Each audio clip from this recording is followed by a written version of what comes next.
نام چیست؟ دکتر بهار بیراج. چی؟ دکتر بهار بیراج. حال دکتر هستی خودت؟ خیکوک چپن سفیدت؟ این خود چپن سفید نیست؟ هست. خب نام پدر چیست؟ راتب.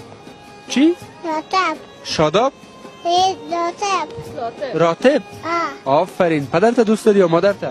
مادرم تا پدرمون. هر دویشان دوست داری؟ حال چند ساله هستی؟ 1 ساله. 1 ساله؟ اینه نابغه. حال 1 ساله نیستی مگم. شیر میخوری؟ یا شیر جدا شدی؟ شیر جدا شدم. جدا شدی؟ چی خوش داری بخوری؟ شیر خوش داری بخوری؟ دیگه چی خوش داری؟ نان. نان. آفرین. کودکستان میری؟ سن چند هستی؟ 5. سن 5 هستی؟